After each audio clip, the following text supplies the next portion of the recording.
Hello friends, welcome to my channel. स्वागत करते हो आप लोग को मेरे चैनल पे। तो चलिए आज की वीडियो शुरू करते हैं। तो वीडियो शुरू करने से पहले मैं आप लोगों को डिस्क्लेमर देना चाहती हूँ कि ये कोई बाय या सेल का रिकमेंडेशन नहीं है।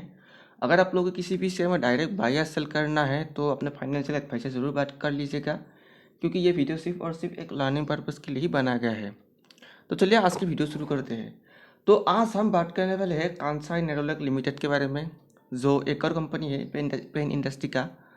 मतलब इंडिगो पेन का एक कॉम्पिटिटर है और एशियन पेन का भी कॉम्पिटिटर है और बजाज पेंट्स का भी एक कॉम्पिटिटर है और काफ़ी नाम से जाने वाले कंपनी है इंडिया में। और आप लोगों ने शायद टीवी में उसका ऐड भी देखा होगा, जापानीज़ ऐड। एक जापानीज़ लड़की आके उसका ऐड दिखा देते हैं टीवी में और बोलते हैं कि जापानीज़ टेक्नोलॉजी का पेंट है। लेकिन इस कंपनी का जो शेयर प्राइस है ना, वो एक वेल्थ डिस्ट्रक्शन करने वाले कंपनी का शेयर जैसे प्रदर्शित हो रहा है। अगर आप लोग पाँच साल की अगर आप लोग डेटा देखोगे ना, 2018 से 2023 तक कंप्लीट साइडवेज। एक कंपनी, इतना बड़ा कंपनी है, पेन इंडस्ट्री का इतने बड़े नाम वाले कंपनी है, लेकिन अगर आप इस कंपनी का अगर शेयर प्राइस देखोगे 2018 से 2023 तक नॉन स्टॉप कंसोलिडेटेड या फिर एक ही रेंज में है, जो उस रेंज के अंदर ही या तो ऊपर या तो नीचे, या तो ऊपर या तो नीचे। ना ऊपर की तरफ ब्रेकआउट कर रहा है ना नीचे की तरफ जा रहा है, एक ही रेंज पे है।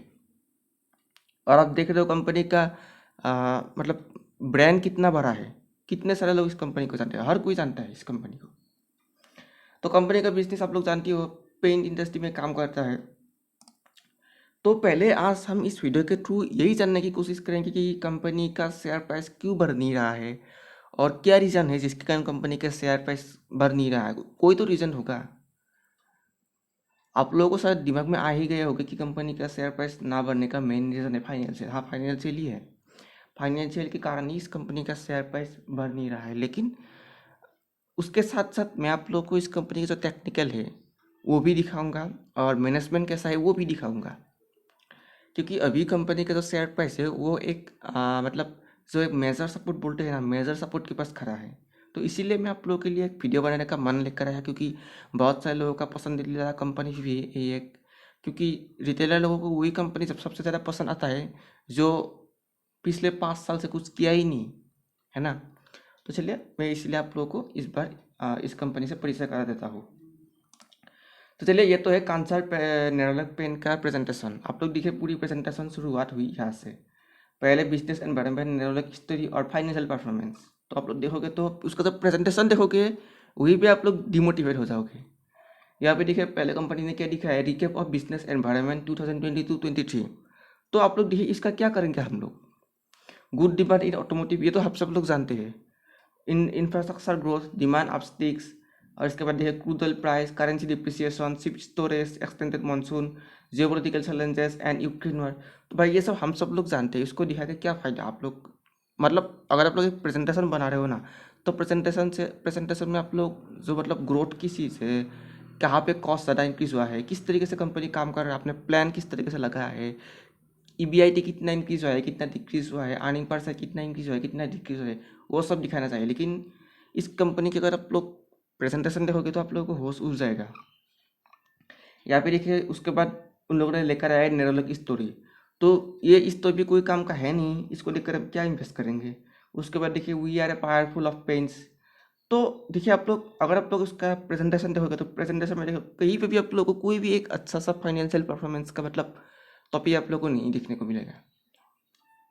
आप लोग देखिए strategy to create unique about Nerolac innovation. तो ये सब की बेकार की चीज़ कंपनी ने ऐड किया है। डेकोरेटिव हाइलाइट्स देखिए आप लोग, कंपनी ने ऐड किया है। न्यू प्रोडक्ट लॉन्च ऐड किया है। ये पेन कोई न्यू प्रोडक्ट ऐड किया है, उसको ऐड कर रहा है कंपनी। और इसके बाद देखिए डेकोरेटिव हाइलाइट्स में देखिए कंपनी ने किस तरीके से ऐड किया है, उसके किस तरीके से ऐड को दुकान में लगाया है, ये सब दिखा रहा है। मार्केटिंग एंड मीडिया कैंपेन्स देखिए, ये सब दिखा रहा है कंपनी। सेकंड में आप फिर से देखिए मार्केटिंग एंड मीडिया कैंपेन्स के नाम में 2 पेज कंपनी ने ख़त्म कर दिया। उसके बाद देखिए डेकोरेटिव हाइलाइट्स में कंपनी ने क्या लिखा है, न्यू बिजनेस। न्यू बिजनेस में क्या लिखा है कंपनी ने, overall new business in saliency improve. तो कंपनी ने ये बताया कि न्यू बिजनेस साइलेंसी इम्प्रूव हो रहा है कंपनी का। तो growth in premium segment categories, entry in new market at category level, increase in overall distribution, exponential gain in influencer participation, increase in 10 man power. तो कुछ अलग तरह की कंपनी ने प्रेजेंटेशन बना के रखा है यहाँ पे। तो यहाँ पे देखिए इंडस्ट्रियल हाइलाइट्स, देखिए ऑटोमोटिव। तो इस कंपनी का अगर आप लोग देखोगे जो पेन जो होना है ना, ये सिर्फ रिटेलर लेवल के लिए भी यूज़ नहीं होता, उसका पेन मतलब कमर्शियल व्हीकल में भी यूज़ होता है। जैसे कि कार का पेंट हो या फिर टू व्हीलर का पेंट हो, इलेक्ट्रिक व्हीकल का पेंट हो, पैसेंजर व्हीकल का पेंट हो, इस हर तरह की सेगमेंट में इस कंपनी का पेंट यूज़ होता है। मतलब गाड़ी में भी इस पेंट कंपनी का पेंट यूज़ होता है। यहाँ पे देखिए innovative and create new technologies to increase total addressable market. तो देखिए इंडस्ट्रियल हाइलाइट्स दिखाया है कंपनी ने, फिर से दिखाया है कार की कलर किस तरीके से काम कर रहा है कंपनी का, फिर से वही दिखा रहा है कंपनी। इसके बाद देखिए इंडस्ट्रियल हाइलाइट्स परफॉर्मेंस कोटिंग, देखिए कुछ नहीं लिखा है कंपनी ने, वही सब फुल भुलाए वाले बात को लिख कर दिखाया है।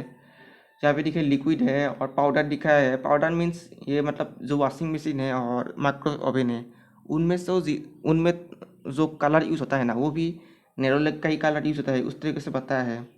और आप लोग देखिए जैसे भी या फिर ये जो इंडस्ट्री वगैरह में जो यूज़ हो रहा है कलर, वो भी नेरोलैक का ही है। और ये कंपनी थोड़ा बहुत केमिकल सेक्टर में भी काम करता है, तो इसीलिए यहाँ पे आप लोग केमिकल का भी थोड़ा बहुत देखने को मिल रहा है। तो इंडस्ट्रियल हाईलाइट में क्या दिखा है कंपनी ने, देखिए यहाँ पे लिखा है Japan Europe and Turkey provide technological support to India. तो यहाँ पे लिखा हुआ है कि Europe, Turkey and Japan India में इस कंपनी को टेक्नोलॉजिकल सपोर्ट प्रोवाइड कर रहा है, वही लिखा है अपने प्रेजेंटेशन में। उसके बाद देखिए अभी थोड़ा कंपनी का लास्ट फेज में थोड़ा सा इम्प्रूव हुआ है प्रेजेंटेशन में। आप लोग देखिए मैन्युफैक्चरिंग में देखिए 3 मैन्युफैक्चरिंग फैसिलिटी है कंपनी के पास। भाईजैक में है, जैनपुर में है और हिसार में है। कोई प्लान कंपनी ने अभी तक इंट्रोड्यूस किया नहीं, कोई नई प्लान लगाने का भी कोई कंपनी के पास अभी कोई टीम है ही नहीं। तो क्या काम कर रहे हैं कंपनी, किस तरीके से काम कर रहे हैं अपने ग्रोथ के ऊपर, वो भी नहीं पता हम लोग को। तो देखिए फिर से आ गया कुछ काम की चीज़ है ही नहीं ये सब। ये देखिए ग्रेट प्लेस टू और सर्टिफाइड, इस ये सब से हम लोग क्या करेंगे। या फिर देखिए innovative to create our operation fully, तो ये भी कोई काम का है नहीं इन्वेस्टर के लिए। डिजिटल टेक्नोलॉजीज, तो ये सब मतलब थोड़ा सा तो मतलब कुछ भी काम का है नहीं कंपनी का। डिजिटल टेक्नोलॉजी से हम लोग क्या करेंगे। हम सब जानते हैं कि सभी कंपनी का डिजिटल टेक्नोलॉजी अच्छा है। आप लोग देखोगे तो इंडिका पेन का भी है ऐसा ऐप, एशियन पेन का भी है, बाजार पेन का भी है, डिलक्स पेन का भी है और नेरोलक का भी है। सबका सेम ही है, किसी का कोई ऐप से कम नहीं है। तो यहाँ पे देखिए एनवायरमेंट हेल्थ एंड सेफ्टी, फिर से वही मतलब कुछ काम का है ही नहीं ये सब देखकर। इसके बाद दिखा है कि कितना कितना अवार्ड मिला। आप लोग देखोगे पेज नंबर 30 तक मैंने आप लोगों को घुमाया, और 30 पेज तक कंपनी ने एक भी फाइनेंशियल के बारे में नहीं बताया है, एक भी। उसके बाद देखिए CSR एक्टिविटी दिखा है, वो भी कोई काम का है नहीं। और लास्ट में देखिए फाइनेंशियल परफॉर्मेंस, एकदम लास्ट में आप लोग देखिए फाइनेंशियल परफॉर्मेंस से पहले स्टैंड लोन को दिखा है, जो भी कोई काम का है नहीं। उसके बाद देखिए कंसोलिडेटेड। तो यहाँ पे देखिए रेवेन्यू, अब बात करते हैं कंपनी का फाइनेंशियल रेवेन्यू। देखिए आप लोग क्वार्टर फॉर FY 22 और 23, तो रेट रेवेन्यू देखिए थोड़ा सा तो इंक्रीज हुआ है। और मटेरियल कॉस्ट देखिए, मटेरियल कॉस्ट भी इंक्रीज हुआ है, ऑपरेशनल एक्सपेंस भी इंक्रीज हुआ है। तो PBDIT देखिए वो भी 839 करोड़ से 1680 करोड़ तक इंक्रीज हो गया है। और आप लोग देखिए PBDIT means profit before depreciation interest tax. That means वो प्रॉफिट जो before depreciation interest and tax पे करने से पहले कंपनी को मिल रहा है, उसको बोलता है PBDIT। और अब देखिए PAT means profit after tax. और प्रॉफिट आफ्टर टैक्स देखिए, प्रॉफिट आफ्टर टैक्स में भी आप लोग देखिए ईयर ऑन ईयर में इस कंपनी का रिजल्ट 192 करोड़ से 963 करोड़ तक इंक्रीज हुआ है। तो अगर आप लोग होल ईयरली बेसिस देखोगे तो यहाँ पे देखिए 63,695 करोड़ से 75,427 करोड़ तक इंक्रीज हुआ है अपना नेट रेवेन्यू। तो मटेरियल कॉस्ट तो इंक्रीज हो गए, फिर से ऑपरेशनल एक्सपेंस भी इंक्रीज हुआ है। तो PBDIT देखिए, PBDIT भी यहाँ पे कंपनी का इंक्रीज हुआ है। Again PAT that means profit after tax, वो भी थोड़ा सा इंक्रीज हुआ है।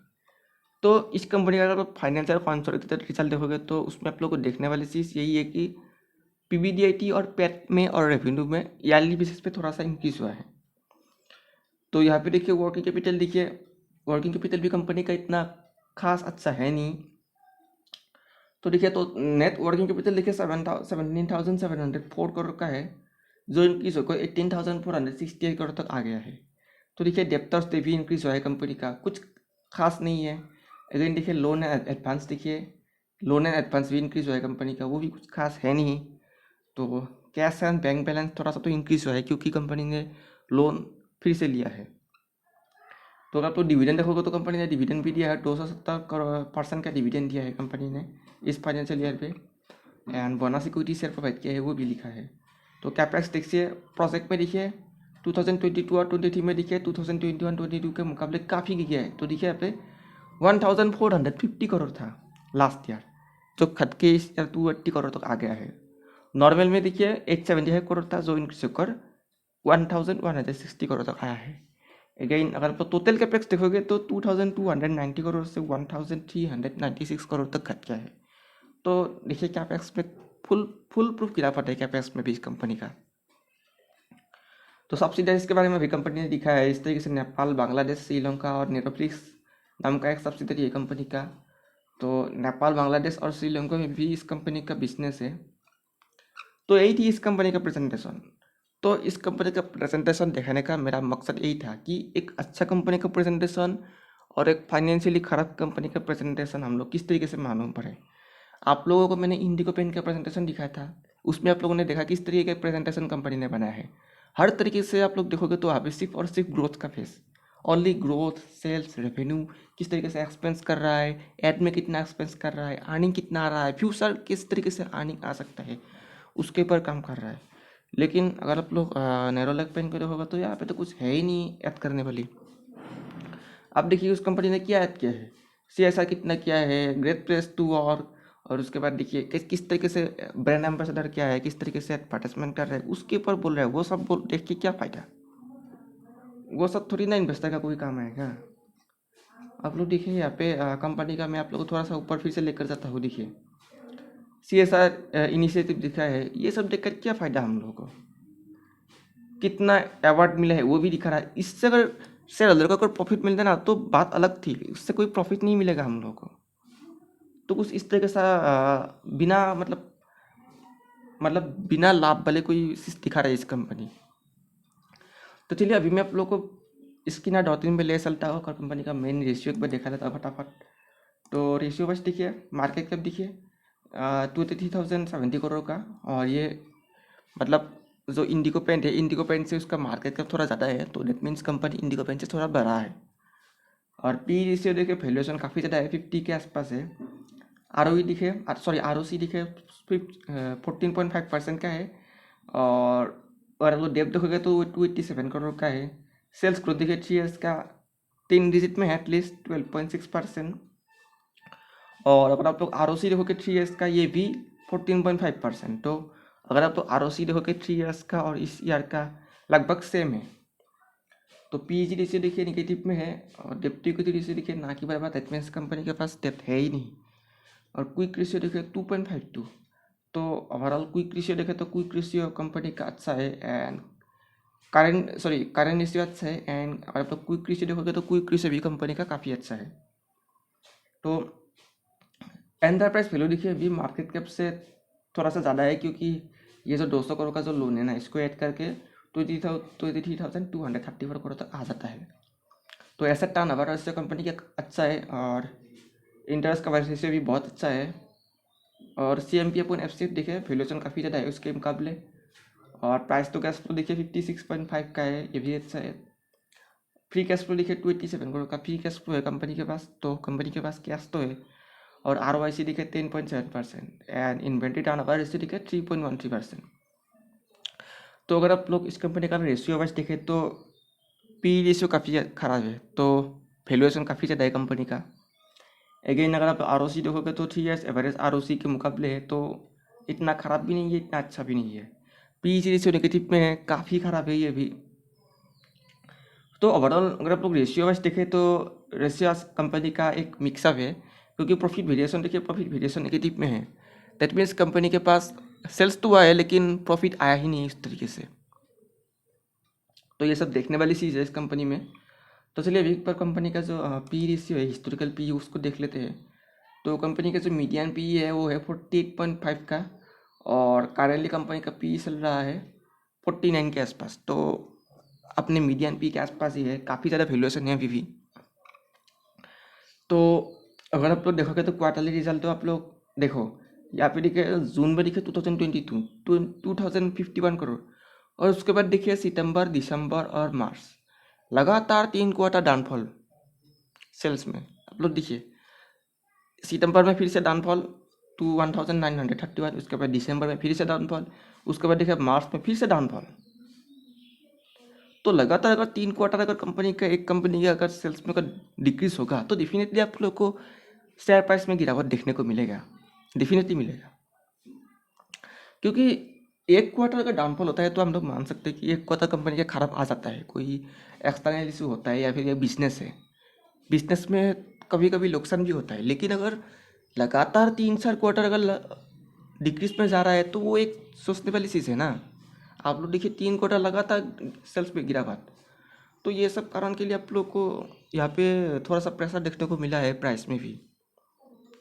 और देखिए आप लोग मार्जिन देखिए, मार्जिन भी घट रहा है। मार्जिन सॉरी घटा तो नहीं है, 10%, 11%, 10%, लेकिन खास मार्जिन है नहीं। अगर आप लोग देखोगे तो कंपनी का अगर मतलब मार्जिन का ट्रेड देखोगे तो पहले 12% था, उसके बाद सितंबर में 19% तक गया था दिसंबर 2022 में, उसके बाद सॉरी दिसंबर 2020 में, उसके बाद देखिए मार्च 2021 से 50%, 40%, 10, 12, 5, 12, 10%। तो इस तरीके से मार्जिन है, मतलब मार्जिन में अभी तक कोई इम्प्रूवमेंट आया नहीं इस कंपनी का। तो अगर आप लोग यहाँ पे फिर से देखोगे तो नेट प्रॉफिट भी सेम कंडीशन में है। कुछ कुछ क्वार्टर में 200 करोड़, कुछ कुछ क्वार्टर में 30 करोड़, कुछ कुछ क्वार्टर में 100 करोड़। तो कंसिस्टेंसी है नहीं इस कंपनी के पास, भले ही कम ही क्यों ना हो, लेकिन एक कंसिस्टेंसी होना चाहिए। जैसे कि 96, उसके बाद 100, उसके बाद 112, 113, तो इस तरीके से ग्रो होना चाहिए। लेकिन ऐसा नहीं है, कभी कुछ क्वार्टर में 200, कुछ क्वार्टर में 100, कुछ क्वार्टर में 30, 50, 40, कंसिस्टेंसी है ही नहीं इस कंपनी के पास। तो अगर आप लोग एनुअल वाइज देखोगे तो सेम कंडीशन, सेल्स तो इंक्रीज हुआ है लेकिन मार्जिन देखिए, मार्जिन आना मतलब मार्जिन में भी कंपनी का कोई कंसिस्टेंसी है नहीं। कहीं पे 17%, उसके बाद 10%, फिर 11%। एक चीज़ हम जानते हैं कि जो इन्फ्लेशन है, उस इन्फ्लेशन का प्रेशर इस कंपनी में है, मतलब इन्फ्लेशन का प्रेशर है, और क्रूड ऑयल का जो प्राइस है उसका भी इम्पेक्ट है, ये भी हम लोग डिनाई नहीं कर सकता। लेकिन 2018 में कोई भी इन्फ्लेशन का प्रेशर नहीं था इस कंपनी में, 2019 में कोई भी इन्फ्लेशन का प्रेशर नहीं था, 2020 में कोई भी इन्फ्लेशन का प्रेशर नहीं था। लेकिन उस टाइम क्या हुआ था, उस टाइम भी कंपनी गिरा था और इस टाइम भी गिर रहा है।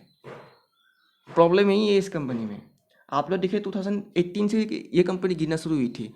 18 में देखिए 4658 करोड़ का सेल्स हुई थी, उसके बाद देखिए 5424 19 में।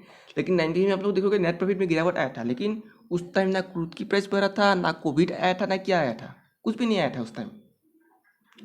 मार्च 2020 पे देखिए, मार्च महीने के में, तो मार्च 2020 में देखिए 5424 करोड़ से 5280 तक गिर गया। तो वहाँ पे भी सेम कंडीशन है, वहाँ पे भी नेट प्रॉफिट थोड़ा सा इंक्रीज हुआ है लेकिन सेल्स में गिरावट है। लेकिन उस टाइम कोविड आया ही नहीं था, कोविड तो हमारे इंडिया में मार्च के बाद में आया था, दैट मीन्स जून के आसपास आया था। ये मार्च क्वार्टर का रिजल्ट था, दैट मीन्स 1 साल का रिजल्ट। तो यही सब फैक्टर है जिसके कारण आप लोगों को शेयर प्राइस में गिरावट देखने को मिल रहा है। तो देखिए नेट प्रॉफिट तो इंक्रीज हुआ है कंपनी का, लेकिन कंसिस्टेंसी है नहीं। आप लोग देखिए 2017 के बाद उसी रेंज पे ट्रेड कर रहा है। देखिए 2017 में 510 करोड़, उसके बाद 540, 448, 560, 526, 343, और उसके बाद देखिए 460। कंसिस्टेंसी इंक्रीज हुआ ही नहीं कंपनी का नेट प्रॉफिट। तो अगर नेट प्रॉफिट साइडवेज होगा तो डेफिनेटली शेयर प्राइस भी साइडवेज रहेगा ही। तो बोरोइंग देखिए कंपनी का बोरोइंग थोड़ा सा इंक्रीज हुआ है लेकिन ना कि बराबर है ये अभी। तो कैश फ्रॉम ऑपरेटिंग एक्टिविटी देखिए पॉजिटिव में है, तो दैट मीन्स कंपनी के पास कैश तो है, तो कैश की कोई कमी नहीं है। एक्चुअली कंपनी के पास कैश आ रहा है। और यहाँ पे देखिए अगर आप लोग ROC को देखोगे यहाँ पे, तो देखो आप लोग 11% से 14% तक इंक्रीज हुआ है, तो दैट मीन्स ROC थोड़ा सा तो इंक्रीज हुआ है इस कंपनी का। अगेन अगर आप लोग कैश का मजा साइकिल देखोगे तो कैश का मजा साइकिल भी सेम कंडीशन है, 123 डेज से 109 डेज तक गिरी है। तो that means cash conversion cycle में भी आप लोगों को थोड़ा सा गिरावट देखने को मिल रहा है। ये भी एक अच्छा साइन इस कंपनी के लिए, थोड़ा सा तो एक सुकून देने वाली चीज़ मिला है हम लोगों को। तो प्रोमोटर का होल्डिंग देखिए 74.99%, तो प्रोमोटर का होल्डिंग तो है इस कंपनी में। और एफ का होल्डिंग भी देखिए थोड़ा सा तो इंक्रीज हुआ है, 3.32 से 3.88 तक आया है। अगेन अगर प्रोमोटर का होल्डिंग इंक्रीज हुआ है तो डी का होल्डिंग डिक्रीज हुआ है, तो देखिए 13.34 से 12.82 तक गिर गया है। तो पब्लिक का होल्डिंग भी गिरा है इस कंपनी में। तो ये तो हो गया इस कंपनी का एक बेसिक प्रेजेंटेशन और फाइनेंशियल एनालिसिस। तो अगर आप लोग देखोगे इस कंपनी का फाइनेंशियल तो इतना अच्छा नहीं है, और अगर आप लोग क्वार्टरली रिजल्ट देखोगे तो एक डाउन ट्रेंड में है लगातार। तो अगर आप लोग देखोगे इस कंपनी का फाइनेंशियल लगभग 2022 के जो सितंबर महीने के बाद ही इस कंपनी का जो फाइनेंशियल है वो खराब सा लगा है, डेट मीन्स डाउनफॉल में। तो यही थी मेरा इस शेयर की एनालिसिस। कैसी लगी आप लोग को वीडियो? तो अगर आप लोग को वीडियो देखकर अच्छी लगी तो लाइक शेयर एंड सब्सक्राइब कीजिएगा, एंड अपने फ्रेंड्स के साथ भी शेयर कीजिएगा। अगर आप लोग कोई भी चीज़ समझने में परेशानी आ रही है तो आप लोग कमेंट कीजिए, मैं आप लोगों को कमेंट के अनुसार उस टॉपिक को आप लोगों के सामने एक्सप्लेन करूँगी। तो अगर आप लोगों को कोई नई टॉपिक पर वीडियो चाहिए तो भी आप लोग कमेंट कीजिएगा, मैं आप लोगों के कमेंट के अनुसार नई टॉपिक पर वीडियो लेकर आऊँगी। अगर आप लोगों को वीडियो देखकर अच्छी लगी तो लाइक शेयर एंड सब्सक्राइब कीजिएगा। तो मिलते हैं नेक्स्ट वीडियो में, तब तक के लिए bye bye, take care, thank you.